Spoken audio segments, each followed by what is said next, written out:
2010 10th standard படிச்சிட்டு இருந்த 4 பொண்ணுங்க, மதுரைக்கு பக்கத்துல இருக்கிற ஒரு ஊர்ல இருந்து வந்த ஒரு 4 பொண்ணுங்க டி நகர்ல ஒரு பாஸ்கெட் பால் கோர்ட் ஒன்று இருக்குதாங்க. அப்போ 2010 வந்து அப்பதான் புதுசா ஒரு கோர்ட் வந்து கட்டியிருக்கிறாங்க. அங்க போய் அவங்களோட வாழ்க்கையில மறக்கவே முடியாத அளவுக்கு நிறைய அமானுஷங்களை ஃபேஸ் பண்ணியிருக்கிறாங்க. அவங்க ஒரு காம்படிஷனுக்காக இங்க வந்திருக்கிறாங்க, ஒரு கேம்புக்கு. அதாவது ஒவ்வொரு வருஷமுமே வந்துட்டு இந்த டிராஃபி நடக்குமா, அதுக்கு ஸ்டேட்ல இருக்கிற எல்லா ஊர்ல இருந்தும், இப்போ தமிழ்நாட்டில இருந்து எல்லா ஊர்ல இருந்தும் ஒரு 4 பேர், ஒவ்வொரு ஊர்லயும் 4 பேர் 3 பேர் அந்த மாதிரி செலக்ட் பண்ணி 24 பேர் வருவாங்களாங்க. அந்த 24 பேர் மட்டும் இல்லாம கேரளா, புனே, அப்புறம் இந்த மாதிரி நம்ம இந்தியால இருக்கிற எல்லா ஸ்டேட்ல இருந்துமே பொண்ணுங்களாம் வருவாங்களாங்க. வந்ததுக்கு அப்புறமா இவங்களுக்குள்ள நிறைய காம்படிஷன் நடக்குமாங்க. இதுல யாரு வின் பண்றாங்களோ அந்த லாஸ்ட் 11 மெம்பர்ஸ் வந்து செலக்ட் பண்ணுவாங்களாம். செலக்ட் பண்ணதுக்கு அப்புறமா அவங்கள வச்சு இன்டர் ஸ்டேட் காம்படிஷன் மாதிரி ஒண்ணு நடக்குமாங்க. இது நார்மலா ஒவ்வொரு இயருமே நடந்துகிட்டு இருக்குதுங்க. எனக்கு இதை பத்தின நாலேஜே கிடையாது. நான் ஒரு basically I am not a sports person. ஆனால் எனக்கு இந்த கதையை அஞ்சலிங்கிற பொண்ணு இன்ஸ்டாகிராம்ல அனுப்பியிருந்தாங்க. அனுப்புனதுக்கு அப்புறமா இந்த பாஸ்கெட் பால் கோர்ட்னா என்ன, இவங்க வந்து நிறைய விஷயங்கள்லாம் பிளேயர்ஸ் சம்பந்தப்பட்ட விஷயங்கள்லாம் ஷேர் பண்ணியிருந்தாங்க. என்னால அவ்வளோ டீட்டெயிலா சொல்ல முடியுமான்னு தெரியல. பட் அவங்க அனுபவிச்ச அந்த அமானுஷ்யத்தை நான் உங்ககிட்ட ஷேர் பண்றேன். இது உண்மையா பொய்யா அப்படிங்கிற கருத்துக்கு நான் வரலங்க. ஆனால் அந்த பொண்ணு என்கிட்ட சொன்ன வாய்ஸ் ஓவர்ல இருந்து எனக்கு நான் தெரிஞ்சுக்கிட்டது என்னன்னா, என்னோட டீமுக்கும் அவங்க தெரிஞ்சுக்கிட்டது என்னன்னா, இந்த பொண்ணு வந்து பொய் சொல்லல, ரொம்ப அனுபவிச்சிருக்கிறாங்க, ரொம்ப அனுபவப்பட்டிருக்கிறாங்க, ரொம்பவே பயந்து தான் பேசுகிறாங்க, அழுதுகிட்டே எல்லாம் பேசுகிறாங்க அப்படிங்கிற மாதிரி சொன்னாங்க. ஸோ இந்த ஸ்டோரியை நான் ஃபுல்லாக சொல்லி முடிக்கும் போது உங்களுக்கு என்ன தோணுது? இது உண்மையா பொய்யா? மேபி இப்போ கூட அந்த பாஸ்கெட் பால் கோர்ட்டில் அது இருக்குதா என்னன்னு எனக்கு தெரில. அங்கே யாருன்னா பிளேயர்ஸ் இருக்கீங்களா? இதே மாதிரியான அனுபவம் உங்களுக்கும் அங்கே இருந்திருக்குதா? அப்படி என்னதான் அங்கே நடக்குது அப்படிங்கிறத கமெண்ட்ல பதிவு பண்ணுங்க. ஒருவேளை இது இல்லைன்னா இது பொய் அப்படிங்கிற மாதிரி உங்களுக்கு ஃபீல் ஆச்சுன்னா, நான் அங்கே தான் போயிட்டு இருக்கிறேன், எனக்கு ஒன்றும் ஆகலன்னு சொல்லி ஃபீல் ஆச்சுன்னா அதையும் கீழே கமெண்ட்ல பதிவு பண்ணுங்க. வாங்க ஸ்டோரிக்குள்ளே போகலாம். ரொம்பவே விறுவிறுப்பாக இருக்கும், அதே நேரத்தில் ரொம்பவே பாவமாகவும் இருந்துச்சுங்க. Welcome to our show Devil's kitchen.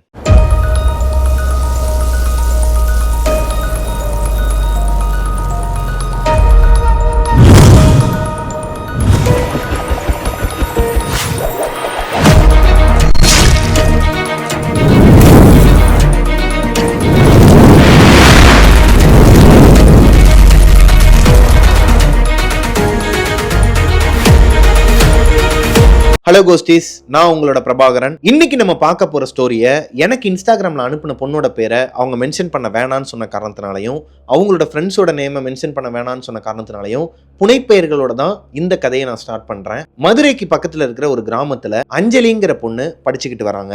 அவங்க ஸ்கூல்ல ஒவ்வொரு ஸ்போர்ட்ஸ் இருக்கும் இல்லையா, ஃபுட்பால், கிரிக்கெட், பாஸ்கெட் பால், இந்த மாதிரி இருக்கிறதுல பாஸ்கெட் பால்ல அவங்க ரொம்பவே ஈடுபாடு இருந்திருக்காங்க. சின்ன வயசுல இருந்தே பிளேயராகவும் ஆயிருக்காங்க. அவங்களோட 6th ஸ்டாண்டர்ட்ல இருந்தே அவங்க பாஸ்கெட் பால் விளையாண்டுட்டு இருக்காங்க. இப்ப 10th ஸ்டாண்டர்ட்ல ஸ்டேட் லெவல்ல போய் விளையாடுற அளவுக்கு அவங்க ஊர்ல சாம்பியன் ஆங்க. சோ அவங்க மட்டும் இல்லாம அவங்களோட ஃப்ரெண்ட்ஸ் 2 பேர், அவங்க கூடயே படிச்சிட்டு இருக்கிற அதே ஸ்கூல்ல படிச்சிட்டு இருக்க 2 பேரு, ஸ்டெஃபி, ஜாக்லின். அஞ்சலி, ஸ்டெஃபி, ஜாக்லின் இவங்க 3 பேருக்குமே செம்ம சந்தோஷங்க. ஏன்னா ஊர் சார்பா, ஊர்ல இருந்து, அதுவும் அவங்க ஸ்கூல் சார்பா இவங்க எல்லாருமே இந்த மாதிரி ஒரு காம்படிஷன் போறதுங்கிறது இவங்களோட லைஃப்ல ஒரு வர மாதிரி. இது எவ்வளவு பேர் உணர்ந்திருப்பீங்கன்னு தெரியல. ஸ்போர்ட்ஸ் கேர்ள்ஸ்லாம், ஸ்போர்ட்ஸ் மேன்ஸ்லாம் பார்த்துட்டு இருப்பீங்க, உங்களுக்கு தான் அதோட ஃபீல் என்னங்கிறது தெரியும். அதே அளவுக்கு சந்தோஷம் தான் இந்த 3 பொண்ணுங்களுக்குமே இருக்குதுங்க.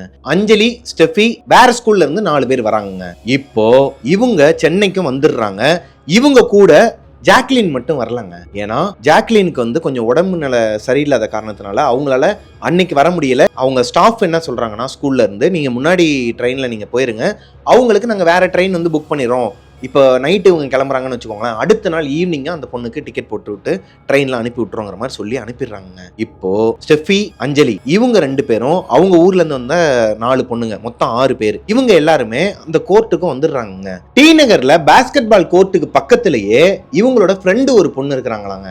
அதாவது வரல இல்லையா, ஜாக்லின் வரல இல்லையா, ஜாக்லினோட ஃப்ரெண்டு ஒருத்தவங்க சென்னையில இருக்கிறாங்க, டி நகர்ல. அவங்க கொஞ்சம் பணக்காரங்களாங்க, ரொம்பவே வெல் செட்டில்டு ஃபேமிலிங்கிறனால அவங்களோட வீடு பெரிய வீடாம், ரொம்ப நியர்பைலே இருக்கிறனால அங்கேயே ஸ்டே பண்ணிடுறாங்க. ஸ்டெஃபி, அஞ்சலி, ஜாக்லின், அப்புறம் அவங்க கூட அந்த 4 பொண்ணுங்க, மொத்தம் 7 பேருமே அங்கதான் ஸ்டே பண்ற மாதிரி இவங்களுக்கு பிளானுங்க. இப்போ ஜாக்லின் பின்னாடி வேற ட்ரெயினில் வந்துட்டு இருக்கிறனால இவங்க முன்னாடியே போயிட்டு அந்த வீட்டில் செட்டில் ஆயிடுறாங்க. இவங்களுக்குன்னு சொல்லிட்டு தனியாக ஒரு ரூம் கொடுத்துட்றாங்க. இவங்க கூடயே ஒரு கோச் மேம் வந்திருப்பாங்களாங்க, ரேவதின்னு சொல்லிட்டு ஒரு மேம் வந்திருக்கிறாங்க மதுரையிலேருந்து. ஸோ அவங்களுமே அந்த 4 பொண்ணுங்க இருக்காங்களே அவங்க கூட தங்கிடுறாங்க. ஃபர்ஸ்ட் டே நைட்டு 1 மணி வரைக்கும் அங்கே ப்ராக்டிஸ் போயிருக்குதுங்க. அந்த பேஸ்கெட் பால் கோர்ட்டில் இவங்களுக்கு காமனாக, அதாவது இந்த தமிழ்நாடு சார்பாக ஒரு கோச் இருப்பாராங்க, நிறைய பேர் இருப்பாங்களாம். அதில் இவங்களுக்கு கோச் ஒருத்தர், அவர் பேர் அப்துல். அவர் ரொம்பவே நல்ல மனுஷனாங்க. இவங்களை வந்து அங்கே கோச்சிங் கொடுக்கறதுல இருந்து வீட்டுக்கு வந்து விடுறது வரைக்குமே, ஏன்னா ஒரு 1.5 கிலோமீட்டர் டிஸ்டன்ஸில் இவங்க நைட்டு 1:30 மணிக்கு நடந்து வந்தாங்கன்னா என்ன வேணாலும் நடக்கலாம் இல்லையா.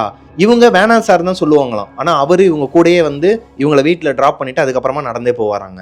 அதனாலயே அப்துல் சார் மேல இவங்களுக்கு தனியா ஒரு மரியாதையே வந்திருக்குதுங்க. அவருமே அப்படித்தான் அவங்களோட தங்கச்சிங்களையோ அம்மாவையோ பார்த்துக்கிட்டா எப்படி பார்த்துப்பாரோ அந்த மாதிரி தான் பார்த்துட்டு இருந்திருக்கிறாருங்க. இதுக்கு நடுவுல 2வது நாள் அப்பதான் ட்ரெயின்ல வந்துட்டு இருக்காங்க ஜாக்லின். 2வது நாள் இவங்க பாஸ்கெட் பால் கோர்ட்டுக்கு போறதுக்கு முன்னாடி போன் பண்ணிருக்காங்க ஜாக்லினுக்கு. போன் ரீச் ஆகலங்க, என்னன்னு தெரியல. சரி வரட்டும்னு சொல்லிட்டு இவங்க அதே மாதிரியே கிரவுண்ட்ல போயிட்டு பிராக்டிஸ் பண்ணிட்டு இருக்காங்க. பிராக்டிஸ் பண்ணி முடிச்சுட்டு நைட்டு வீட்டுக்கு வந்துடுறாங்க. எப்பவும் போல அப்துல் சார் தான் இவங்களை வந்து டிராப் பண்ணிட்டு போறாங்க. இவங்க எங்க போனாலுமே மோஸ்ட்லி நடந்து தான் போவாங்க. இந்த டி நகரை சுத்தி இருக்கிற எல்லா ஏரியாலையுமே இவங்க சாப்பிட போனாலும் சரி, இல்லை இந்த கோர்ட்டுக்கு போனாலும் சரி, இல்லை வேற எங்கேயா ஷாப்பிங் போனாலுமே நடந்து தான் போவாங்களாம். ஏன்னா இவங்க எல்லாருமே ஒரு அத்லெட்டிக்ஸுங்கிறனால ஒரு வார்மப்பா இருக்குங்கிறது காரணத்தினால அப்படி போவாங்களாங்க. இவங்களுக்கு ஒரு டவுட்டு, என்னடா அது இந்நேரத்துக்கு வந்திருக்கணுமே ஜாக்லின், ஏன் இன்னும் வரலன்னு சொல்லிட்டு வெயிட் பண்ணிட்டே இருந்திருக்காங்க. தூங்கவும் செஞ்சிடறாங்க. அடுத்த நாள் காலையில எந்திரிச்சு பார்க்கும்போது ஜாக்லின் இவங்களுக்கு பக்கத்துல தான் படுத்து இருந்திருக்கிறாங்க. ஆனால் ரொம்ப ஒரு மாதிரி உடம்பே உடஞ்சு போய் இவங்க ஊர்ல இருந்து கிளம்பும் போது பார்த்த ஜாக்லின் கிடையாதுங்க. டோட்டலா வேற மாதிரி இருக்கிறாங்க. ரொம்ப ஆளே உடஞ்சு போய் கருவளையெல்லாம் வந்து ரொம்ப ஒரு மாதிரி இருக்கிறாங்க. என்ன ஒரு நாள்ல என்னடி நடந்துச்சு, என்னாச்சுன்னு சொல்லி கேட்கும்போது ஸ்கூல் நிர்வாகம் என்ன பண்ணிருக்காங்கன்னா இவங்களுக்கு ட்ரெயின் வந்து மாத்தி போட்டிருக்காங்களாங்க. அதாவது இந்த மயிலாடுதுறை ட்ரெயின் சொல்லிட்டு ஒரு ட்ரெயின் நானே கேள்விப்பட்டிருக்கிறேன். என்னன்னா சுத்தி வரும். இப்போ நம்ம நார்மலாக ஒரு எக்ஸ்பிரஸில் ஏறணும்னா ஒரு 6 மணி நேரம் 7 மணி நேரத்தில் வந்து சென்னைக்கு வந்துடுறோம்னு வச்சுக்கோங்க. விருதுநகர்லேருந்து சென்னைக்கு வரணும்னா ஒரு 7 மணி நேரத்துலேருந்து 7.5 மணி நேரத்துக்குள்ள 8 மணி நேரத்துல வச்சுக்கோங்களேன். 8 மணி நேரத்தில் வந்துடுறோம்னு வச்சுக்கோங்களேன். இதுவே சுத்து வண்டின்னு சொல்லுவாங்க. அது என்ன பண்ணுன்னா ஊர் சுத்தி வண்டி, எல்லா ஊருக்கும் போயிட்டு வரும். மயிலாடுதுறை, நாகப்பட்டினம் அப்படி இப்படின்னு சொல்லிட்டு அப்படியே மேப்ல இருக்கிற எல்லா ஊருக்கும் போயிட்டு தான் சென்னைக்கு வரும். அந்த மாதிரி ட்ரெயினில் ஏறிட்டு இருக்கும்போது இவங்களுக்கு ட்ரெயின் ஒத்துக்காதாங்க நார்மலாகவே ஜாக்லினுக்கு. இது நிர்வாகத்துக்கிட்டையும் சொல்லியிருக்கிறாங்க, நான் பஸ்ஸில் கூட போய்க்கிறேன் அப்படின்னு சொன்னதுக்கு, இல்லைப்பா இதுதான் எங்களால் முடியும், நீ இதில் தான் போகணும்னு சொல்லிட்டு தனியாக ஏற்றி விட்டதுக்கப்புறமா இவங்களுக்கு உண்டான வசதி எல்லாமே பண்ணி கொடுத்துருக்காங்க. இவங்களுக்கு ட்ரெயின் ஒத்துக்காத காரணத்தினால அங்கே ஆரம்பிச்சு இங்கே வர வரைக்கும் கிட்டத்தட்ட 11 மணி நேரம் 12 மணி நேரமாக வாமிட் பண்ணிக்கிட்டே வந்திருக்கிறாங்க. ஆளே ஒரு மாதிரி ரொம்ப டவுனாக இருக்கிறாங்க. இப்போ இந்த நிலைமையோட நீ பாஸ்கெட் பால் கோர்ட்டுக்கு வர வேணாம்னு சொல்லிட்டு அஞ்சலியும் ஸ்டெஃபியும் சொல்கிறாங்க. அதுக்கு ஜாக்லின் என்ன சொல்கிறாங்கன்னா, இல்லை நான் எதுக்காக வந்திருக்கிறேன், நம்ம காம்படிஷனுக்காக தான் வந்திருக்கிறேன், நான் வரேன், நைட்டு வந்து நான் ரெடி ஆயிடுவேன், இன்னைக்கு ஒரு நாள் வந்து ஃப்ரீயாக விடுங்க, நான் வந்து வந்துடுறேன், எப்படினாலும் ஒரு 6 மணி நேரத்தில் ரெக்கவர் ஆயிடுவேன்னு சொல்லிட்டு அன்னைக்கு நைட்டு கோர்ட்டுக்கு அவங்களும் வந்திருக்கிறாங்க. இப்போ ஜாக்லின், ஸ்டெஃபி, அஞ்சலி இவங்க 3 பேருமே அந்த கோர்ட்டுக்கு வந்துடுறாங்க. இப்போ அங்க ஒரு ட்விஸ்ட் என்னன்னா, இவங்க நார்மலா விளாண்டாங்க இல்லையா, முதல் 2 நாள் ஒரு கோர்ட்ல விளாண்டுட்டு இருந்தாங்க இல்லையா, அந்த கிரவுண்டுல 2 பக்கமே, அதாவது இண்டோர் கிரவுண்டு தானா, உள்ளுக்குள்ள 2 பக்கமே வந்து பாஸ்கெட் இருக்குமாங்க. இப்போ அந்த நிர்வாகம் என்ன சொல்றாங்கன்னா, இவங்களோட கோச் என்ன சொல்றாங்கன்னா, புதுசா ஒரு கோர்ட் ஒன்று ஓப்பன் பண்ணிருக்கோம் பக்கத்திலேயே, இவங்க விளாண்டுட்டு இருக்காங்க இல்லையா அதுக்கு பக்கத்துல இன்னொரு கோர்ட் ஒன்று ஓப்பன் பண்ணிருக்கோம். அங்க டென்னிஸ்க்கு இருந்துச்சு, இப்போ பாஸ்கெட் பாலுக்கும் அங்க ஒன்று ஓப்பன் பண்ணிருக்காங்க. அங்கதான் நமக்கு பிராக்டிஸ் செக்ஷன் அப்படிங்கிற மாதிரி சொல்லியிருக்காருங்க. சரின்னு சொல்லிட்டு போய் பார்த்தா அங்க ரொம்பவே சின்ன ஒரு இண்டோர்ல ஒரே ஒரு பாஸ்கெட் மட்டும் வச்சிருப்பாங்களாம். அதுல இவங்க எல்லாருமே விளாடுற மாதிரி, அதாவது பிராக்டிஸ் எடுக்கிற மாதிரியான ஒரு அமைப்பாங்க. அதுல ஓரத்துல அந்த கார்னர்ல வந்துட்டு ஒரே ஒரு ஏசி இருக்குமா, அந்த பழங்காலத்து ஏசி இருக்கும் இல்லையா, ஒரே ஸ்ட்ரெச்சா பெருசா இருக்கும். அதை ஆன் பண்ணி விட்டோம் அப்படின்னா அதுல ஏசி வர்றதுக்கே கொஞ்சம் லேட்டாக தான் ஆகும்னு வச்சுக்கோங்களேன். அந்த மாதிரியான டைப்ல ஒரு ஏசி ஒன்று அங்கே இருக்குது. இவங்களுக்கு ஏசி தேவைப்படலங்க, ஏன்னா இவங்க போனது 2010 நவம்பர் மாசத்துல, ஆல்ரெடி கொஞ்சம் ஜில்லுன்னு தான் இருந்திருக்குதுங்க. ஸோ அந்த ஏசியை இவங்க யூஸ் பண்ணவே இல்லை. 3 பேருமே அங்க போனதுக்கு அப்புறமா ப்ராக்டிஸ் பண்ணிட்டு அவங்களோட டேவை கம்ப்ளீட் பண்ணிட்டு அங்கிருந்து இவர் அப்துல் சாரையும் வந்து இன்ட்ரோடியூஸ் பண்ணி வைக்கிறாங்க ஜாக்லினுக்கு, அஞ்சலியும் ஸ்டெஃபியும். அஸ் யூஸ்வல் எப்பயும் போல அவர் வந்து வீட்டில் டிராப் பண்ணிட்டும் போயிடுறாருங்க. ப்ராக்டிஸ் செக்ஷன் முடிஞ்சு அடுத்த நாள் வந்து சாட்டர்டே அன்னைக்கு இவங்களுக்கு ஒரு மேட்ச் நடக்குது. இவங்க அதுல வின்னும் பண்ணிடுறாங்க. அடுத்த நாள் சண்டேங்கிறனால இவங்களுக்கு ரெஸ்ட் டே தாங்க. ஃபுல்லா இவங்களோட இஷ்டத்துக்கு ஜாலியா வெளியே சுத்துறாங்க. இவங்களோட மேம், இவங்களோட கூட வந்த பொண்ணுங்க எல்லாருமே சேர்ந்து டி நகர்ல போயிட்டு ஷாப்பிங் பண்றது, சாப்பிடுறது எல்லாமே நியர்பைலே இருக்கிறனால வாக்கிங்லேயே போயிட்டு எல்லாமே பண்ணிட்டு வந்துடுறாங்க. அடுத்த நாள் காலையில மண்டே வந்து மேட்ச் இருக்குதுங்க. ஸோ சண்டே நைட் எப்பயும் போல இவங்க ப்ராக்டிஸ் செக்ஷனுக்கு போறாங்க. அப்படி போகும்போது இவங்களுக்கு இது நாள் வரைக்கும் இவங்க பார்த்ததை விட அந்த பாஸ்கெட் பால் கோர்ட் ஒரு மாதிரி நெகட்டிவ் வைப்பை கொடுத்துருக்குதுங்க. அது ஏங்கிறது அஞ்சலிக்கு தெரியல. இருந்தாலும் இவங்க 3 பேரும் உள்ள போயிட்டு விளையாண்டுட்டு இருக்கும்போது இவங்களோட ஃப்ரெண்டு ஜாக்லின் இருக்காங்க இல்லையா, அவங்க ரெஸ்ட் ரூமுக்கு போயிருக்காங்க. அவங்களோட மொழியே சரி கிடையாது. பிராக்டிஸ் செக்ஷன்ல ஃபுல்லாவே சொதப்பி இருக்காங்க ஜாக்லின். அவங்களால கான்சென்ட்ரேட் பண்ணி போட முடியலங்க பேஸ்கெட்ல. அவங்க இருக்கிறதுலே ஹைட்டான பொண்ணுங்கறனால 0 பொசிஷன் சாம்பியன் ஆங்க.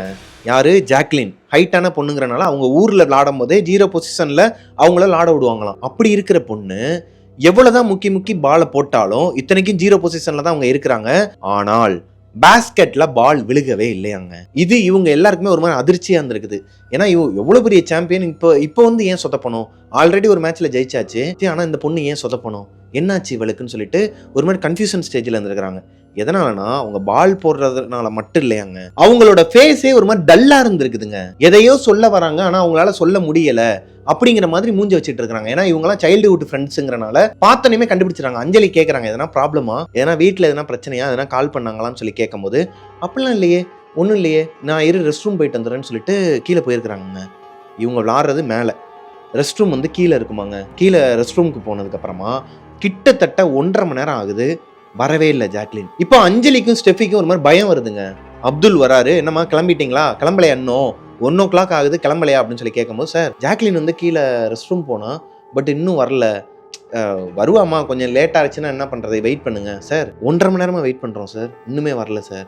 என்னம்மா சொல்றீங்க? சரி நீங்க போங்க, நீங்க போய் கீழே போய் பார்த்துட்டாங்க. இல்ல சார் நீங்களும் கொஞ்சம் கூட வரீங்களா, பயமா இருக்கு. அம்மா நான்லாம் அங்க வரக்கூடாது லேடிஸ் பாத்ரூம், இல்ல வெளியே வரைக்கும் வாங்க, நான் உள்ள போய் பார்த்துட்டு வந்துறேன்னு சொல்லிட்டு அவரும் போயிருக்கிறாருங்க கூட. அஞ்சலி, ஸ்டெஃபி, அப்துல் இவங்க 3 பேரும் கீழே போயிருக்காங்க. அவர் பாத்ரூம் வெளியே கொஞ்சம் ஒரு 100 மீட்டர் டிஸ்டன்ஸ்ல நின்னுட்டாரு. இப்போ அஞ்சலி உள்ள போய் பார்த்தா ஜாக்லின் கரெக்டா வெளியே வராங்களாம், நார்மலா வராங்களாம், சிரிச்சுக்கிட்டு ஒரு மாதிரி ஜாலியா வராங்களாம். ஏய் லூசு, 1.5 மணி நேரமா என்னடி பண்ற பாத்ரூம்ல, என்னடி சொல்ற, 1.5 மணி நேரமா, நான் இப்பதாண்டி வந்தேன், நீ தான் லூசு அப்படின்னு சொல்லிட்டு சிரிச்சுக்கிட்டே போயிட்டாங்க. இவங்களுக்கு ஒண்ணுமே புரியலையா. இப்போ அந்த ரோட்ல 1.5 கிலோமீட்டர் டிஸ்டன்ஸ்ல லைட் எதுவுமே சரியா எரியாதாங்க. அதனாலதான் அப்துல்ங்கிற கோச் வந்து இவங்க 3 பேரையும் டிராப் பண்ணிட்டு போறாரு. அதாவது கூடயே வாக்கிங்ல வந்து இவங்கள வீட்டுல விட்டுட்டு தான் போறாரு. அப்படி இவங்களை வீட்டுல டிராப் பண்றதுக்கு அவர் வரும்போது, இவங்க கூட நடந்து வரும்போது ஒரு 200 மீட்டர் டிஸ்டன்ஸ்ல தான் நடந்து வருவாங்க. ஏன்னா அவருக்கு சிகரெட் அடிக்கிற பழக்கம் இருக்குது. இவங்களை முன்னாடி போக சொல்லிட்டு தம் அடிச்சுக்கிட்டே மெதுவா தான் நடந்து வருவாராம். அது இவங்களுக்குமே தெரியுமா, சரி நாசுக்கா சொல்றாரு, டீசென்டா இருக்கிறான்னு சொல்லிட்டு இவங்களும் விட்டுருவாங்களாம். அப்படி இருக்கும் பட்சத்துல அவர் ஒரு இடத்துல நின்று சிகரெட் அடிச்சிட்டு இருந்திருக்கிறாருங்க.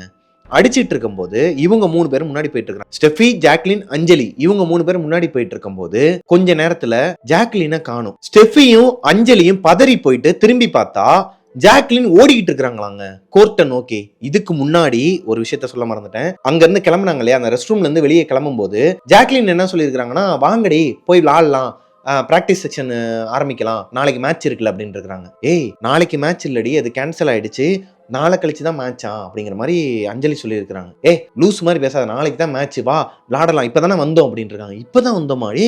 நம்ம வந்து கிட்டத்தட்ட 4.5 மணி நேரத்துக்கு மேலேயே ஆயிடுச்சுடி, அதுல 1.5 மணி நேரம் நீ வேஸ்ட் பண்ணிட்ட, ரெஸ்ட் ரூம் போறேன்னு சொல்லிட்டு கீழே வந்தவ உன்னை தேடி தான் நாங்க வந்தோம், என்னடி லூஸ் மாதிரி பேசிட்டு இருக்க, பாடி போய் பிராக்டிஸ் பண்ணலாம்னு சொல்ல இவங்களுக்கு ஒரு மாதிரி தூக்கி போட்டுருக்குது அஞ்சலிக்கு. அப்படிலாம் விளாட முடியாது, வா நீ முதல்ல வீட்டுக்கு வா, நம்ம போலாம், நாளைக்கு காலையில வந்து பிராக்டிஸ் செக்ஷனுக்கு வந்துக்கலாம்னு சொல்லும் போது ஜாக்லினை கண்ட்ரோலே பண்ண முடியாங்க. இவங்களை கையை தட்டி விட்டுட்டு ஓடுறதுக்கு தான் ட்ரை பண்ணியிருக்காங்க அந்த கோர்ட்டுக்குள்ளேயே. அதாவது அந்த இண்டோர் ஸ்டேடியம்குள்ள ஒரு வீடு அளவுக்கு தான் இருக்குமோ, அந்த இண்டோர் ஸ்டேடியத்துக்குள்ள ஒரே ஒரு பேஸ்கெட் மட்டும் இருக்கும், ஆப்போசிட்ல ஒரு ஏசி இருக்குன்னு சொன்னேன் இல்லையா, அந்த கோர்ட்டுக்குள்ள ஓடுறாங்களாம் தடுத்துக்கிட்டு. இவங்க கையை பிடிச்சி இழுத்துட்டு வந்துடுறாங்க ஒரு வழியா. அப்துல் சாரை பார்த்ததுக்கு அப்புறமா இந்த பொண்ணு ஜாக்லின் நார்மலா பிஹேவ் பண்ணிக்கிட்டு சரி வாங்க போலான்னு சொல்லிட்டு நடந்து வந்துட்டு இருக்க பொண்ணு இப்போ திடீர்னு இந்த ஜாக்லின் ஓடுனா இவங்களுக்கு எப்படி இருக்கும்? திரும்பி பார்த்தா அந்த சார் இருக்காரு இல்லையா அப்துல், அவரோட கண்ணுக்கு தெரியலையா ஜாக்லின், அவரை தாண்டி தான் ஓடுறாங்களாம். இவங்க 2 பேரும் பின்னாடியே ஓடுறாங்க. யாரு? ஸ்டெஃபியும் அஞ்சலியும் கத்திக்கிட்டே ஓடுறாங்க. ஜாக்லின் நில்றீன்னு சொல்லிட்டு ஓடுனா இவங்க 2 பேரும் ஓடுறத பார்த்துட்டு தான் அப்துல் கேட்கிறாராம், ஏமா இருங்கம்மா, எங்கம்மா ஓடுறீங்க, ஏமா ஓடுறீங்கன்னு சொல்லும் போது ஜாக்லின் ஓடுறா சார், உங்களை தாண்டி தான் ஓடுனா, உங்க கண்ணுக்கு அவ தெரியலையா, அவ அந்த பாஸ்கெட் பால் கோர்ட்டுக்கு போயே தீர்வேன்னு சொல்லிட்டு ஓடுறா சார் அப்படின்னு சொல்லி நடந்தது சொல்லும் போது, ஏமா என்னமாச்சு உங்க 2 பேருக்கும், அங்க பாருங்கம்மான்னு சொல்லி இருக்கிறாரு. இப்போ இவங்க 2 பேருக்குமே ஒரு ஷாக்குங்க. திரும்பி பார்த்தா ஜாக்லின் வீட்டை நோக்கி நடந்து போயிட்டு தான் இருக்கிறாங்களாம். அப்ப இவங்க பார்த்த உருவம் யாரு? அந்த பாஸ்கெட் பால் கோர்ட்டை நோக்கி ஓடுனது யாரு? அந்த ஜாக்லின் யாரு? எனக்குலாம் அங்க ஒரு 2 மினிட்ஸ்க்கு என்ன ஆச்சு தெரியல ப்ரோ, அலாரம் வச்சிட்டேன். நல்லா ஞாபகம் இருக்கு சார் எப்படியாவது வீட்டுக்கு போயிடலாம், ஆட்டோ பிடிச்சி வீட்டுக்கு போகலாம் சார். இந்த டைம்ல அப்பெல்லாம் ஓலோ ஊபர் எதுவுமே கிடையாது ப்ரோ, எப்படியாவது போகலாம், ஏதாவது ஒரு ஆட்டோ வரட்டும், இந்த இடத்த விட்டு எந்திரிக்கலாம், நான் உட்காந்துட்டேன் ப்ரோ, ரோட்ல இருக்கேன். இப்போ அஞ்சலிக்கு ஒரு மாதிரி தூக்கி போட்டுருக்குதுங்க. பயத்துல வேமா ஓடி போய் ஜாக்லின் தொட்டு பார்த்துருக்காங்க. அப்ப அங்க போனது யாருன்னு சொல்லிட்டு ஸ்டெஃபியும் பயந்துருக்காங்க. 2 பேருக்குமே ஒரு மாதிரி படபடன்னு வந்து வேர்த்து கொட்டி அந்த ரோட்லயே உட்காந்துட்டாங்களாம். ஆட்டோ கிட்ட எதுனா கூப்பிடுங்க சார், எங்களால் முடியாது சார், பயமாக இருக்குது சார், நாங்கள் பார்த்தோம் சார், 2 பேருமே பார்த்தோம் சார், ஜாக்லின் ஓடுனா சார், இப்போ எப்படி சார் இங்கே நிற்கிறா? ஏம்மா நானும் தாம்மா பார்த்தேன், ஜாக்லின் முன்னாடி தாம்மா நிற்கிறா, நீங்கள் 2 பேர் மட்டும் எதையோ பார்த்து பயந்துருக்கீங்க. சார் இல்லை சார், நாங்கள் சொல்கிறத புரிஞ்சுக்கோங்க, ஏதோ இருக்குது இந்த பாஸ்கெட் பால் கோர்ட்டில், ஏதோ ஒன்று இருக்குது. இந்த வாட்ச்மேனோட மொழியுமே சரி கிடையாது. இந்த ஏசியை ஆன் பண்ண சொன்னோம். ஆக்சுவலாக இவங்க ஏசியை ஆன் பண்ண சொல்லியிருக்கிறாங்க. இந்த வாட்ச்மேன் வந்து ஏசியை ஆன் பண்ண மாட்டேன்னு இருக்கிறாரு. வம்படியா இவங்க தான், யார், ஜாக்லின் தான் சொல்லியிருக்காங்க அந்த ஏசியை ஆன் பண்ணுங்க, எங்களுக்கு ஒரு மாதிரி சஃபகேட் ஆகுதுங்கிற மாதிரி சொல்லியிருக்கிறாங்க.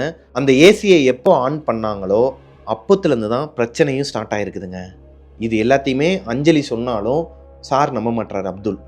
இப்போது ஆட்டோக்காக வெயிட் பண்ணிட்டு இருக்கிறாங்க. ஏன்னா அந்த நேரத்துலலாம் வந்துட்டு ஓலா, ஊபர் இந்த மாதிரி எந்த ஒரு ஆப்பும் கிடையாதுங்க, ஆட்டோ ஆப்லாம் கிடையாது. அந்த பக்கமாக யாருன்னா வந்தாங்கன்னா தான் உண்டு, இல்லை நமக்கு தெரிஞ்சவங்களுக்கு ஃபோன் போட்டு கூப்பிட்டா தான் உண்டுங்கிற பட்சத்தில் அவருமே என்ன பண்ணன்னு தெரியாமல் முடிச்சிட்டு இருந்திருக்கிறாரு. அந்த நேரத்தில் ஒரு ஆட்டோவும் வந்திருக்குதுங்க. ஆட்டோவில் இவங்க எல்லாரையும் ஏற்றி விட்டுட்டு இருக்கும்போதே அவர் ஒரு மாதிரி அலறி அடிச்சுக்கிட்டு என்னென்னமோ பேசுறாராம், என்னென்னமோ பாஷையில பேசியிருக்கிறாரு.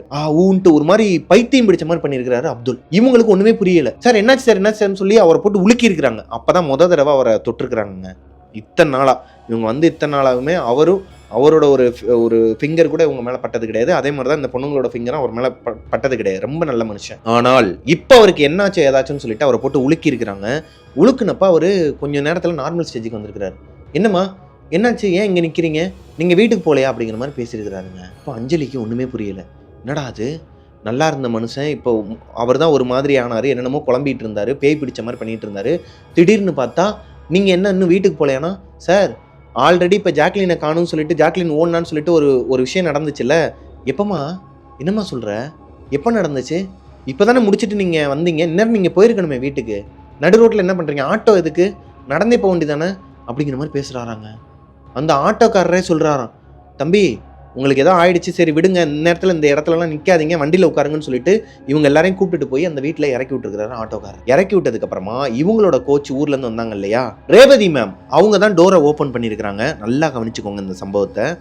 ரேவதி மேம் டோரை ஓப்பன் பண்ணி என்னாச்சுன்னு சொல்லி கேட்கும்போது அஞ்சலி, ஸ்டெஃபி, ஜாக்லின் 3 பேருமே பதட்டத்தோட சொல்கிறாங்க, சாருக்கு ஏதோ ஒன்று ஆயிடுச்சு. அதுக்கு முன்னாடியே ஜாக்லினுக்கு ஏதோ ஒன்று ஆயிடுச்சுன்னு சொல்லிட்டு 2 பொண்ணுங்களும் சொல்லும்போது சரி பதட்டப்படாதீங்க வாங்க உள்ளன்னு சொல்லிட்டு தலைவலி டேப்லெட் கொடுத்துருக்குறாங்க. யாருக்கு? அஞ்சலிக்கு ரேவதி மேடம் தலைவலி டேப்லெட் கொடுத்து நைட்டு 3 பொண்ணுங்களையும் தூங்க வச்சிருக்கிறாங்க. சாருமே வந்து நீங்கள் போகாதீங்க, ஏன்னா இவங்க பார்த்துட்டாங்க ஏதோ ஒன்று இருக்குது, ரோட்டில் தான் ஏதோ ஒன்று நம்மளை ஃபாலோ பண்ணி வந்திருக்குதா, இல்லை அந்த ஏசிலேருந்து எதனா நம்மளை ஃபாலோ பண்ணி வந்திருக்கான்னு தெரில, நீங்கள் தனியாக போகாதீங்க சார்னு சொல்லிட்டு அஞ்சலியும் ஸ்டெஃபியும் ரொம்ப கெஞ்சி கேட்டனால அவருமே அந்த வீட்டிலேயே தங்கிடுறாருங்க. வெளியவே ஒரு ஊஞ்சல் இருக்குமா, அதில் படுத்து தூங்கிடுறாரு. இப்போது அடுத்த நாள் காலையில் எல்லாருமே எந்திரிக்கிறாங்க. எந்திரிச்சதுக்கப்புறமா யாருக்குமே நடந்தது ஞாபகத்தில் இல்லையாங்க. அஞ்சலி போய் கேட்குறாங்க சார்கிட்ட, சார் நேற்று நைட்டு வந்து ஏன் அந்த மாதிரி பிஹேவ் பண்ணீங்க, உங்களுக்கு என்னாச்சுன்னு சொல்லி கேட்கும்போது, என்ன பிஹேவ் பண்ண, என்னாச்சு, அம்மா நான் ஏன் இங்கே வந்து படுத்து தூங்குறேன், நான் அங்கே தானே இருக்கணும், என்னை யார் இங்கே கூப்பிட்டு வந்ததுன்னு கேட்குறாராங்க. ரேவதி மேம் கிட்ட போய் சொல்லியிருக்கிறாங்க அஞ்சலி, மேம் அவர் பாருங்க நான் நைட்டு சொன்னேன் நீங்கள் நம்பலைல, இப்போ வந்து பாருங்க நைட்டு நான் எப்போ இங்கே வந்தேன்னு சொல்லிட்டு கேட்குறாரு. என்னம்மா பேசுகிற, நைட்டு சார் இங்கே வந்தாரா? ஆமாம், அவர் ஏன் இங்கே வந்து படுத்தூங்குறாரு, அவர் யார் இங்கே வந்து படுத்தூங்குறதுக்கு பெர்மிஷன் கொடுத்தது, நீங்கள் 3 பேரும் நைட்டு வந்தீங்களா, நீங்கள் தான் எப்பயும் போல் 1 மணிக்கெலாம் முடிச்சுட்டு வந்து படுத்து தூங்கிட்டீங்களே, நீங்கள் எப்போம்மா வந்து கதவை தட்டினீங்க, நீ எப்போம்மா ஜாக்லின் இந்த மாதிரி ஓடனான்னு சொன்ன, நீ எப்போம்மா அந்த மாதிரி சார் குழம்புனான்னு சொன்னேன்னு கேட்குறாங்களாம் ரேவதி மேடம். இவங்களுக்கு ஒரு மாதிரி தூக்கி போடுதாங்க. என்னடா நடக்குது, நம்மளை பைத்தியக்காரி ஆக்குறாங்களா, தெரிஞ்சுதான் பேசுறாங்களா, தெரியாம பேசுறாங்களா? இப்போ கூட வந்த ஸ்டெஃபி கிட்ட போய் கேட்குறாங்க, ஸ்டெஃபி இந்த மாதிரி நான் சொன்ன மேமும் சாரும் வந்து வேற மாதிரி பிஹேவ் பண்றாங்க, நைட் இப்படி ஒரு சம்பவம் நடக்கவே இல்லாத மாதிரி வேற மாதிரி பேசிக்கிட்டு இருக்கிறாங்க. என்ன சம்பவம், என்ன நடந்துச்சு நைட்டு, என்னடி உளர்ற, நம்ம பேஸ்கெட் பால் கோர்ட்டில் போய் விளாண்டுட்டு ப்ராக்டிஸ் செஷன் முடிச்சுட்டு வீட்டுக்கு வந்துட்டோம், சார் வந்து விட்டுட்டு போயிட்டாரு, இதுதான் நடந்தது, நீ என்னென்னமோ கதை சொல்லிட்டு இருக்கிற.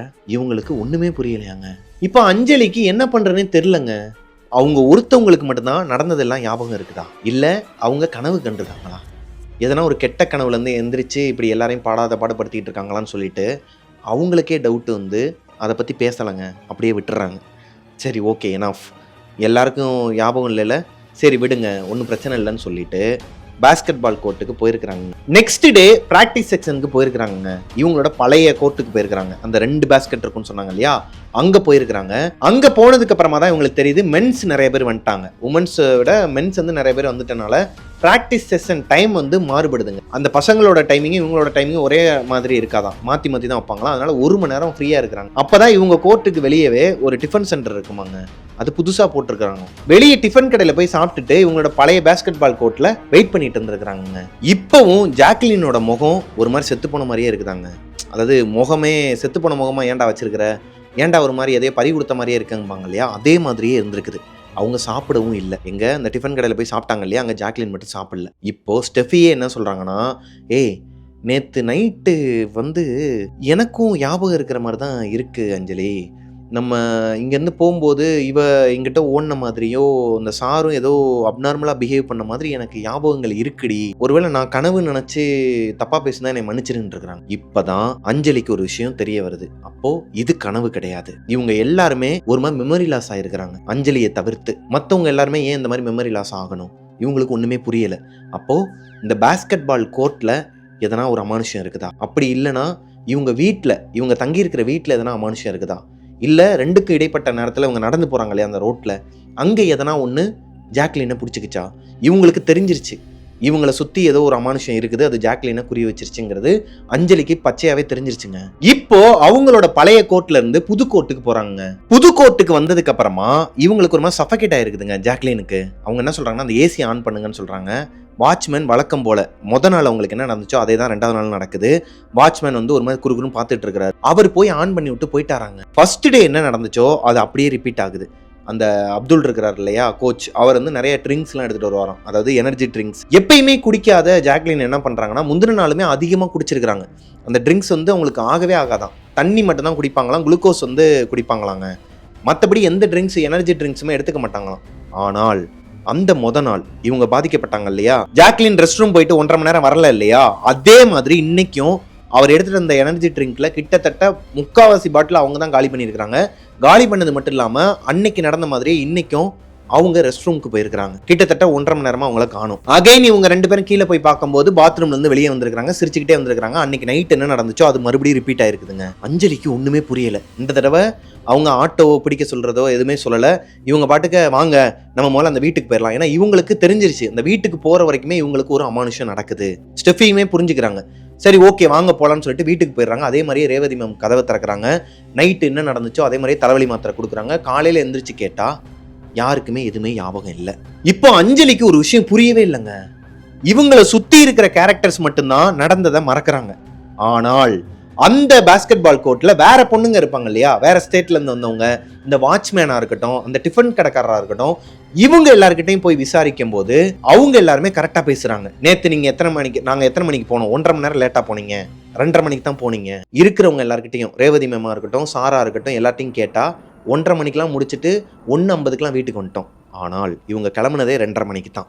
1.5 மணி நேரம் டிலே பண்ணி தான் கிளம்பியிருக்கிறாங்க. இப்போ அஞ்சலிக்கு புரிஞ்சிருதுங்க, இவங்களை சுற்றி இருக்கிற இந்த ஒரு 6 கேரக்டர்ஸ்குள்ள ஏதோ ஒரு விஷயம் நடக்குது, ஏதோ ஒரு அமானுஷம் நடக்குது. இதில் முழுசாக பாதிக்கப்பட்டது ஜாக்லின். அவளால் இவங்களை சுற்றி இருக்கிறவங்க எல்லாருமே பாதிக்கப்படுறாங்க. பட் எனக்கு மட்டும் ஏன் இது வந்து தெளிவாக புரியுது, மற்றவங்களுக்கு ஏன் புரிய மாட்டேங்குதுன்னு சொல்லி யோசிச்சுக்கிட்டே இருந்திருக்கிறாங்க. அதாவது 2 நாள் கண்டினியூஸாக இது நடந்திருக்கு. 3rd டே அந்த கோர்ட்டுக்குள்ள வந்துடுறாங்க. அஞ்சலி இப்போ ஏசியை ஆன் பண்ணாதன்னு சொல்றாங்க. ஜாக்லினுக்கும் அவங்களுக்கும் பெரிய வாக்குவாதமே வருதுங்க. ஏய் எனக்கு ஒரு மாதிரி சஃபகேட் ஆகுதுரி, நான் ஏசியை போடணும். இல்லை இவங்க என்னன்னா இதை மாற்ற பார்க்குறாங்க. இவங்களுக்குள்ள நடக்கிற இந்த ஒரு காலவரிசையை மாற்றிடலாம், இது எதுவுமே நடக்க விடாமல் பண்ணிடலாம். ஒரு ட்ரிங்க்ஸ் எடுத்துட்டு வர அதை குடிக்க விடாமல் பண்ணுறாங்க. இருந்தாலும் ஜாக்லின் என்ன பண்றாங்கன்னா செக்யூரிட்டியை திட்டி அவருமே சொல்றாரு மா வேணாமா, ஏன்னா அவருக்கு தெரியும் இங்க என்ன நடந்துட்டு இருக்குங்கிறது அவருக்கு தெரிஞ்சிருக்குது, அது அஞ்சலிக்கு தெரிஞ்சிருக்குது. ஸோ இவங்க 2 பேரும் சேர்ந்து போராடி வேணாம் அந்த ஏசியை போட வேணாம்னு சொல்லிட்டு இருக்கும்போது ஏசியை ஆன் பண்ண சொல்றாங்க. ஒரே பிடிவாதமா நின்று இவரும் வேற வழி இல்லாம ஆன் பண்றாருங்க. செக்யூரிட்டி ஏசியை ஆன் பண்ணா காத்து வரலையாங்க, கொஞ்சம் கொஞ்சமா மெதுவா காத்து வர ஆரம்பிச்சிருக்குது. Blood smell வந்திருக்குதுங்க. ஒரு மாதிரி ரத்தக்கரை, ஒரு ரத்தம் கொட்டி இருக்குன்னு வச்சுக்கோங்களேன். ஒரு இடத்துல ஸ்மெல்லு குப்புன்னு அடிக்கும் ஏசி ரூம்ல, அதை விட டபுள் மடங்கு ஒரு மாதிரி வாடை வந்திருக்குதுங்க. பிளட் ஸ்மெல்லு ரொம்ப கெட்ட வாடை, வாந்தி எடுக்கிற அளவுக்கு ஒரு கெட்ட வாடை வருது. அதை தொடர்ந்தே அதுலேருந்து கொஞ்சம் தண்ணியும் வந்து மூஞ்சில் அடிக்குதுங்க. ஏன்னா அது தண்ணியாக வருதுன்னு சொல்லிட்டு தொட்டு பார்த்தா ரத்தம் ஏசிக்குள்ளேருந்து ஃபுல்லாக பிளட் அடிக்குதாங்க. இந்த 3 பொண்ணுங்களுக்கு மேலேயும் ஃபுல்லா பிளட்டா. என்ன பண்றதுன்னு தெரியாம அலறி அடிச்சுட்டு அங்க இருந்து ஓடி வந்திருக்காங்க வீட்டுக்கு. ஃபுல் பாடி ரத்தத்தோட நிக்கிறா. அவ்வளவுதான் ப்ரோ, எங்களுக்கு அதுக்கப்புறம் அங்க இருக்கவே பிடிக்கல. அவளை ஃபுல்லா ரத்தத்தோடயே அப்படியே ரோட்ல கூட்டிட்டு வரோம். இதுக்கு மேல இந்த ஊரே எனக்கு வேணாம்டா, இந்த பாஸ்கெட் பால் இதுவும் வேணாம், எனக்கு சாம்பியன்ஷிப்பே வேணாம், நான் கிளம்புறேன்னு சொல்லிட்டு உயிர் பயத்தை காட்டியிருக்குதுங்க. ஏன்னா எந்த அளவுக்கு பயந்துருப்பாங்க அந்த பொண்ணுங்க. 3 பேருமே இப்போ எக்ஸ்பீரியன்ஸ் பண்ணனால எல்லாருமே கிளம்புறதுக்கு ட்ரை பண்ணா இவங்களால அந்த வீட்டை விட்டு போகவே முடியலையாங்க. கால் எடுத்து வெளியே வச்சாலே ஒரு மாதிரி ஷாக் அடிக்குதான். வெளில கால் வச்சாலே ஷாக் அடிக்கிற மாதிரி இருக்கு ப்ரோ. ஃபுல் உடம்பு ஷாக் அடிச்சா அப்படி இருக்கும், அப்படி எங்களுக்கு ஃபீல் ஆகுது கால் எடுத்து வெளியே வச்சாலே. ஒரு கட்டத்துக்கு மேல ஜாக்லினோட அம்மா வந்து ஜாக்லினை கூப்பிட்டு போயிடுறாங்க இங்க வந்து சென்னைக்கு வந்து. இப்பதான் அஞ்சலிக்கு ஒரு விஷயம் புரிய வருது. அவங்க வீட்டில், அதாவது அவங்க அம்மா வந்து நிறைய கயிறு, அப்புறம் நிறைய இடத்துல மந்திரிச்சு விட்ட தர்காவில் மந்திரிச்ச கயிறு, அப்புறம் நிறைய அம்மனோட கயிறு, இதெல்லாம் வந்து அவங்க கையில் காலெலாம் நிறையா கட்டியிருப்பாங்களாம். அது அவங்க அம்மாவுக்கு ஒரு பெரிய ஹாபி மாதிரியாம், இவங்க கழுத்துலேயும் கால்லையும் கட்டுறது. இவங்களுக்கும் அது பழகிருச்சு. அதனால தான் இவங்க மட்டும் பாதிக்கப்படலையா அப்படிங்கிற ஒரு டவுட்டு இவங்களுக்கு வந்திருக்குதுங்க. மற்ற 2 பொண்ணுங்களுக்கும் அது கிடையாது அப்படிங்கிற மாதிரி அவங்க சொல்லியிருந்தாங்க. அது எந்த அளவுக்கு உண்மைங்கிறது எனக்கு தெரியாது. இப்போ அவங்க ஊருக்கு போனதுக்கு அப்புறமா அந்த பொண்ணு ஸ்கூலுக்கும் வரது கிடையாதாங்க. இவங்க 10th முடிச்சு 11th 12க்கே போயிட்டாங்க. இன்னுமே அந்த பொண்ணு வந்து 10th தான் படிச்சுட்டு இருக்கிறாங்களாம். ஏன்னா ஸ்டடீஸில் அந்த பொண்ணால் கான்சென்ட்ரேட் பண்ண முடியலையாங்க. அடுத்தடுத்து எல்லா இதுலையுமே ஃபெயில் ஆகிட்டே இருக்கிறாங்க. ஆள் பார்க்கறதுக்கு ஒரு மாதிரி உடஞ்சி போயிட்டாங்களாம். அவங்க ஒரு மாதிரி அழகாக இருப்பாங்களாம் பார்க்கறதுக்கே. இப்போ ஜாக்லினை பார்த்தா யாருக்குமே பிடிக்காத மாதிரி கருவளையெல்லாம் வந்து ரொம்ப ஒரு மாதிரி ஆளே உடஞ்சி போய் சாக கிடக்கிற மாதிரி இருக்கிறாங்களாம். அது மட்டும் இல்லாமல் ஜாக்லின் அவங்களோட புத்தகத்தில் நான் இன்னும் கொஞ்ச நாள்ல செத்துருவேன்னு சொல்லிட்டு எழுதிட்டே இருப்பாங்களாம். அஞ்சலியோட அம்மா என்ன பண்றாங்கன்னா, அவங்க ஊர்ல வந்து சாமி வந்து ஆடுவாங்களாங்க, மந்திரிக்கிறவங்க இருக்கிறாங்களாம். அவங்க அப்பாவுமே நிறைய இடத்துல கூட்டு போய் காட்டிட்டு தான் இருக்கிறாரு. ஜாக்லினோட அப்பாவுமே ஏகப்பட்ட சர்ச்சுக்கு, ஏகப்பட்ட தர்காக்கு, எல்லா இடத்துக்கும் கூட்டு போயிட்டு தான் இருக்கிறாரு. கோயிலுக்கும் கூட்டு போயிட்டு தான் இருக்கிறாரு. இதுக்கு நடுவில் கொஞ்சம் சக்தி வாய்ந்தவங்களாங்க. அவங்க சொன்னது எல்லாமே பழிச்சிருக்குது அவங்க ஊரில். அப்படி இருக்கும் பட்சத்தில் அவங்கக்கிட்ட கூட்டு போய் இவங்க 3 பொண்ணுங்களுமே உட்கார வச்சு என்ன நடந்துச்சோ அது எல்லாத்தையுமே அவங்க புட்டு வைக்கிறாங்களாங்க. நீங்கள் போகக்கூடாத ஒரு இடத்துக்கு போயிட்டீங்க, சரி போயிட்டீங்க ஓகே, அங்கே போயிட்டு தொடக்கூடாத ஒரு விஷயத்த தொட்டுட்டீங்க, என்னன்னு சொல்லி கேட்டால் ஒரு ஜின்னாங்க. அந்த ஜின் வந்து ஏசியில் தான் இருந்திருக்குது. இவங்க போட்டாங்க இல்லையா அந்த ரூமில் ஏசி. ஆல்ரெடி 2 வருஷத்துக்கு முன்னாடி இதே மாதிரி விளாட போன ஒரு பொண்ணுக்கு ஏவல் ஜின்னை வந்து ஏவி விட்டுருக்குறாங்களாங்க ஒருத்தவங்க. அந்த பொண்ணு அந்த ஜின் கொன்றுச்சான். அங்கேயே வந்து அந்த பொண்ணு மர்மமான முறையில் இறந்தும் போச்சாங்க. வெளியே தங்குற இடத்துல வந்துட்டு சூசைட் பண்ணி இறந்து போச்சாங்க. அப்படி இருக்கும் பட்சத்தில் அந்த ஜின் வந்து அதோட போகலையாம். இவங்க தங்குறாங்க இல்லையா, அந்த புது கோர்ட்டு இருக்கு இல்லையா, அந்த கோர்ட்டுக்கு பக்கத்தில் ஒரு வீட்டில் தான் இது நடந்திருக்குது. அப்போது அந்த ஜின்னோட ஆத்மா அங்கே தான் சுற்றிட்டு இருந்திருக்குது. இந்த ஏசிக்குள்ளே எப்படி வந்துச்சு இந்த கான்செப்ட்லாம் அவங்க என்கிட்ட சொல்லலைங்க. ஆனால் இந்த ஏசிக்குள்ளே தான் அந்த ஜின்னோட ஆத்மா இருந்திருக்குது. அதுதான் ஜாக்லினை பின்தொடர்ந்துருக்குது. ஜாக்லினை பின்தொடர்ந்தது மட்டும் இல்லாமல் அடுத்த கொஞ்சம் வருஷத்தில், அதாவது இப்போ இவங்க கேட்டுட்ருக்குறாங்க இல்லையா, குறி கேட்டுட்ருக்காங்க இல்லையா, இதெல்லாம் நடந்ததுக்கப்புறம் நிறைய பரிகாரங்கள்லாம் சொல்லியிருக்கிறாங்க. எல்லாத்தையுமே பண்ணாலுமே அவங்களால ஸ்டடீஸில் கான்சென்ட்ரேட் பண்ண முடியலையாங்க. ஸோ அவங்க அப்பா என்ன பண்ணுறாங்கன்னா ஜாக்லினை படிப்பை விட்டு நிப்பாட்டிடுறாரு. ஸ்கூலுக்கே அனுப்புறது கிடையாது. அவங்க ஒரு பிஸ்னஸ் ஒன்று ஆரம்பித்து கொடுக்குறாங்க. அவங்க ஊரில் வந்து ஒரு கடை வச்சுருக்கிறாரு. ஆப்போசிட்லேயே இன்னொரு கடை இவங்களுக்கு வந்து ஓப்பன் பண்ணி உட்கார வைக்கிறாங்க. இருந்தாலுமே அவங்க ஒரு மாதிரி மென்டலி அஃபெக்ட் ஆகிடுறாங்க. ரொம்ப சூசைட்லாம் பண்ணுறதுக்கு ட்ரை பண்ணியிருக்கிறாங்க. ஸோ இந்த ஊரை விட்டே அவங்க அப்பா ஜாக்லினை கூப்பிட்டுட்டு போயிடுறாருங்க வெளியே. கொஞ்ச நாளுக்கு அப்புறமா இவங்க கால் பண்ணியிருக்கிறாங்க. ஏன்னா அவங்க அப்பா போகும்போதே உங்களுக்கு நம்பர்லாம் கொடுத்துட்டு போயிருக்கிறாரு. கால் பண்ணி பேசும்போது ஜாக்லின் இறந்துட்டாங்கங்கிற செய்தி அஞ்சலிக்கும் ஸ்டெஃபிக்கும் வந்திருக்குதுங்க. தூக்கு மாட்டி இறந்துட்டா அப்படின்ட்டு எங்களுக்குலாம் அவ அப்படி எப்படி அவளால் முடியும்னு எங்களால் யோசிக்கவே முடியல. அவள் அவ்வளோ ஸ்ட்ராங்காக இருந்த ஒரு பொண்ணு ப்ரோ. ஃபிக்ஸ் வரப்போ கூட ஃபிக்ஸு சரியாயிடுச்சுன்னா நல்லா பேசுவா ப்ரோ, நல்லா பேசுவானா. எனக்கு இப்போ எனக்கு சொல்லும் போது அழுது வருது ப்ரோ. ஆக்சுவலி எனக்கு தெரில அவ்வளோ அஃபெக்ட் பண்ணுமா ஒரு ஏவல் வந்து நம்மளை அவ்வளோ படுத்துமா அப்படின்னு. அந்த பொண்ணு கடைசியில் இறந்தே போயிட்டாங்க. ஸோ இதோட அந்த பொண்ணு என்கிட்ட சொன்ன கதை முடியுதுங்க. அவங்க சொன்னதை நான் அப்படியே உங்ககிட்ட ஒப்படைச்சிட்டேன். இதில் மேபி நிறைய தடுமாற்றங்கள், நிறையா ஒரு ஃப்ளோ மிஸ் ஆகிருக்கும்னு நினைக்கிறேன். மன்னிச்சிருங்க. நான் இப்போவும் சொல்கிறேன், நான் ஒரு ஸ்போர்ட்ஸ் மேன் கிடையாது. அவங்க நிறைய விஷயங்கள் டெக்னிக்கலாக தான் அதிகமாக சொன்னாங்களே தவிர்த்து, அதாவது ஸ்போர்ட்ஸ் விஷயமாக தான் அதிகமாக சொன்னாங்க. இந்த மாதிரி இந்த ஜின்னு இவங்களோட வாழ்க்கையில் நடந்த இதெல்லாம் கம்மியான ஒரு இதில் தான் சொன்னாங்க. ஸோ எனக்கு கொஞ்சம் புது அனுபவமாகவே இருந்துச்சுங்க. அது போக ரொம்பவே இருமல் சளி, அதோட தான் உட்காந்து எடுத்துக்கிட்டு இருக்கோம். நானும் கேபிவி அப்துல் அவர் தான் உட்காந்துருக்குறேன் அப்படி. ஸோ எங்களால் முடிஞ்ச அளவுக்கு நான் உங்ககிட்ட ஒப்படைச்சிட்டேன். இது உங்களுக்கு பிடிச்சிருக்குன்னு நினைக்கிறேன். இந்த ஸ்டோரி உங்களுக்கு பிடிச்சிருந்துச்சு அப்படின்னா லைக் பண்ணிடுங்க. நெக்ஸ்ட் இன்னொரு சூப்பரான ஒரு ஸ்டோரியோட உங்களை மீட் பண்ணுற வரைக்கும் பாய். மிஸ்டர் பிரபாகரன் யூடியூப் சேனலை சப்ஸ்கிரைப் பண்ணிடுங்க, பக்கத்தில் இருக்க பெல் ஐக்கனை தட்டி விட்டுருங்க.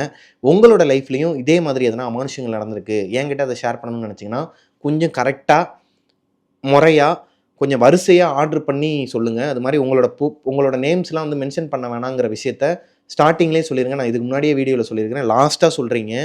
நம்ம ஃபுல்லாக ஒரு லைன் பார்த்து படிச்சுக்கிட்டு வரும்போது நார்மலாக எல்லாருக்குமே அந்த பழக்கம் இருக்குங்க. ஃபுல்லாகவே அப்சர்வ் பண்ணியிருப்போம். திடீர்னு அந்த பேரை மட்டும் சொல்லாதீங்கன்னா நம்ம மேலே இருந்து மறுபடியும் வரணும். அது ரொம்பவே ஒரு மாதிரி கஷ்டமான ஒரு விஷயமா இருக்கும். முடிஞ்ச அளவுக்கு மேலேயே மென்ஷன் பண்ணிடுங்க, என்னோட நேம் வந்து சொல்லாதீங்கிறத. Thank you so much. நெக்ஸ்ட்டு ஒரு சூப்பரான ஸ்டோரியில் உங்களை மீட் பண்ணுற வரைக்கும் பாய்.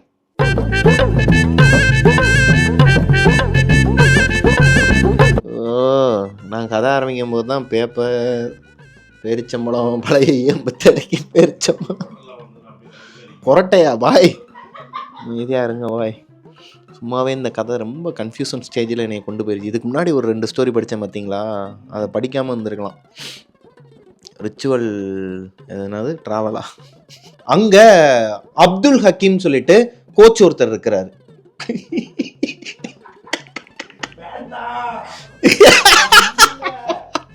பாய் ஒரிஜினல் பேரை சொல்ல முடியாது பாய், அப்துல் ஹக்கீம் பாய்.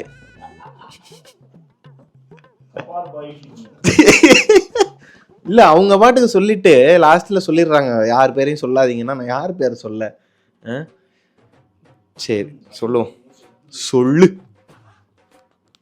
ஒரு மாதிரி ரொம்ப ஒரு மாதிரி இருந்திருக்கிறாங்க இவங்க ஊர்ல இருந்து வரும்போது. நீ வேற அதுல வின் பண்ணிட்டு அந்த சந்தோஷத்திலே இருமுறாங்க. எனக்கு வருது பாய், இருமலா வருது. இருமலா சீதாராமன்.